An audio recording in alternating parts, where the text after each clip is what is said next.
Yo, what's up, dude?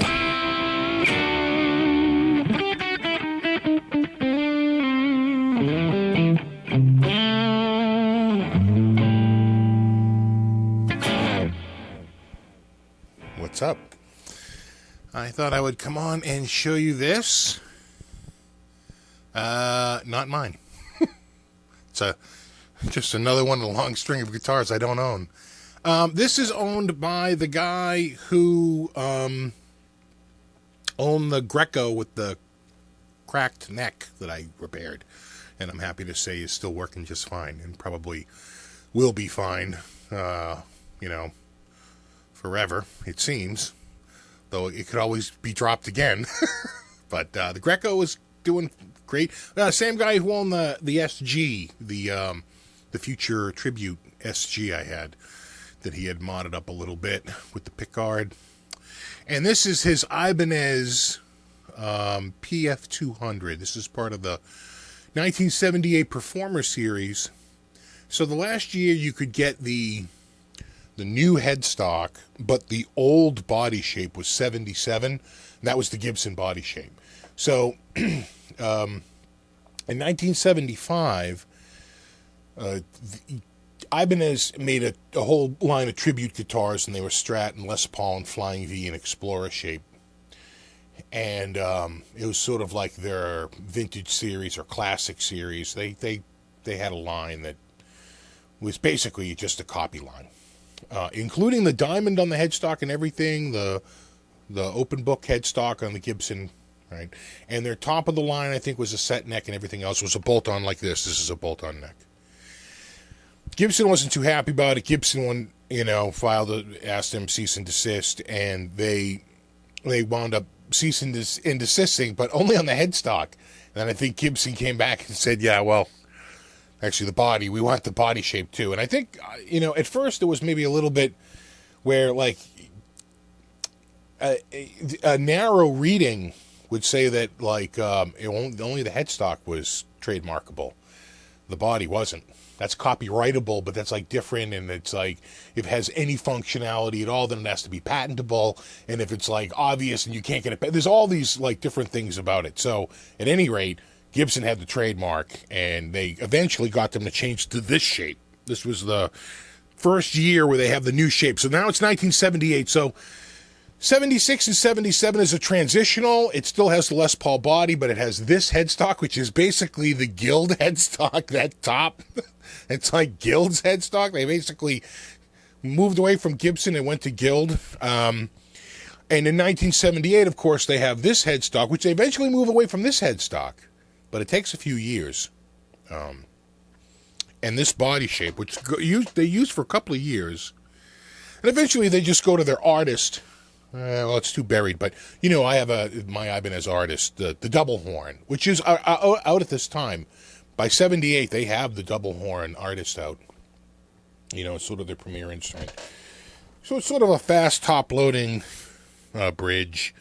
This is what we would call a harmonica, right? Because it looks like a harmonica, or a long throw. It's got a really wide throw on it. So you could place these. You didn't have to be too exact, because you had quite this way you did, but this way not so much, because it was very forgiving because it has such a long throw. For the saddles, to set the intonation. Now, I don't know if you noticed, this is like really oxidized here. I'll get some close-up shots of it. He wants me to change this. He wants me to change these out to brand new ones, but they don't look like this. They look like a standard. It's a Godot set, which will fit this. Godot will fit these parts, the metric, and they line up fine.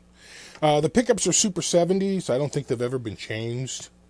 Though now that I'm looking at them, they may have been, because I would think they would have two screws right here and not this screw in the middle. So now I'm not even sure. Again, this is his. It's a maple top. It's got hollow spots. Right? Not here. In the center, it's solid.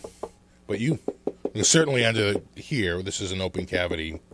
But here and here. Then again, solid here. but like almost like a little open, like right there. So it's a weird, and it's a mahogany. You know, it's a mahogany body. Let me get the lights off of it so that you see the actual wood and not just the reflection of the cams. Mahogany neck. It's a rosewood fingerboard with the block inlay, and it's bound. It's nice. These are definitely the original knobs, right? The Sure Grip knobs, whatever they call them. They had a name for it. Let me see if I can find that. Hold on. Yeah, Gibraltar Bridge is what they called that. So if you have the PF100, it's a birch top on mahogany. This is the PF200. The 200, the 230, and the 300 were flame maple on mahogany. And the PF400 was carved maple on mahogany. So clearly there's a little tell right there that this is in a solid carved top. The neck is laminated rock maple and detachable, but if you get the 300 or the 400 series, it's laminated rock maple and built in. So this must be a 3-piece. Yeah, 1, 2, 3 pieces. 3 pieces? Yeah, 3. Perloid block, inlays. So the difference between the 200 and the 230 is 2 pickups or 3 pickups. So this has 2 Super 70s. The 230 would have 3 Super 70s, and I think they all use Super 70s from what I can see here. Gold-plated hardware, individual, Sure Grip knobs. I knew I remembered that, Sure Grip. And then if you have the 300 or the 400, it has some out of phase and coil cut switching. And that's what they call the quick change tailpiece.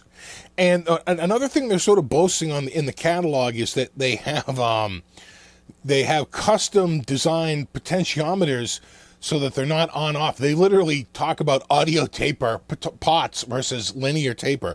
They're like, everyone else's pots are like on off, but not mine. Our pots, have a nice smooth taper to them. That's it's sort of an interesting thing to boast about. We're using audio taper pots.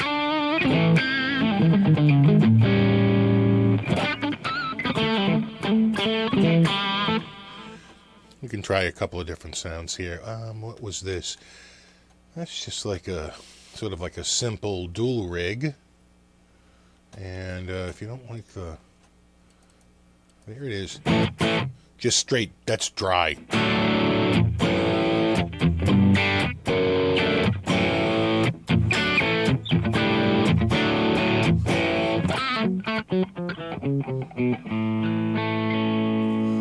And then both pickups. And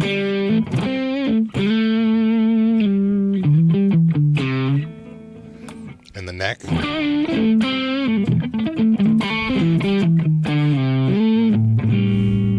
And the bridge.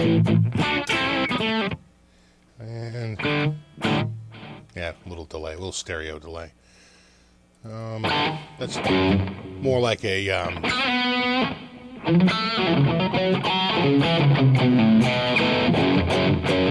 again, another dual rig. Let's find something cleaner.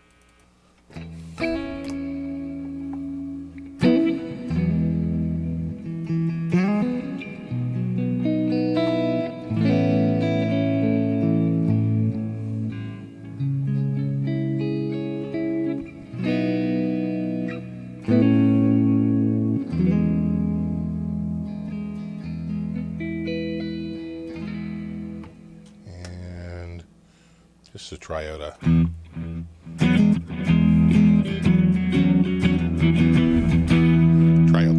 pickups a little bit.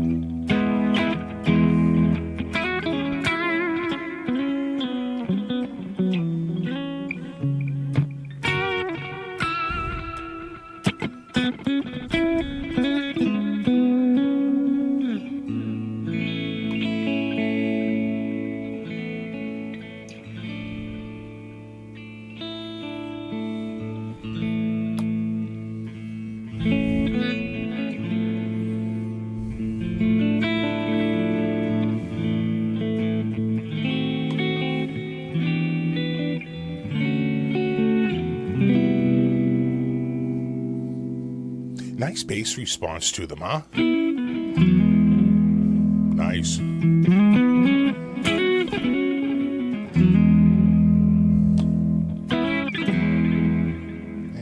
we'll just finish up with my favorite. People say that that's not a 70s sound, but that sounds like a Van Halen sound in 1978.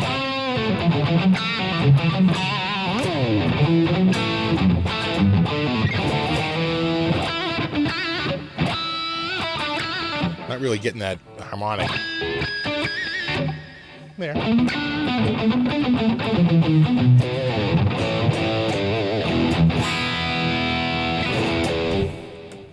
Anyway, he wants me to change these out.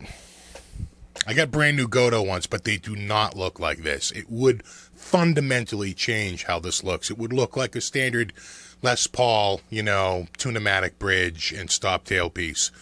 So let me know. What should he do? Should he keep the patina rusted originals, or should he switch them out? Because they're pretty pitted. They're pretty bad. I say I'm torn because I don't think the pickups are original. Because I don't see the. I'm not positive the pickups are original. They may be. I have to open it up to see. But I wouldn't say it. It's uncomfortable to play. The way it is pitted pretty badly though. I'll give him that. It's pretty bad. But what should he do? Should he keep them? Should he put the new Godos in? I got them sitting right there in the box. Probably put them on later today. Anyway, let me know in the comments, and we'll guilt them into keeping the old ones. All right, dudes. As always, thanks so much for stopping by. And rock on.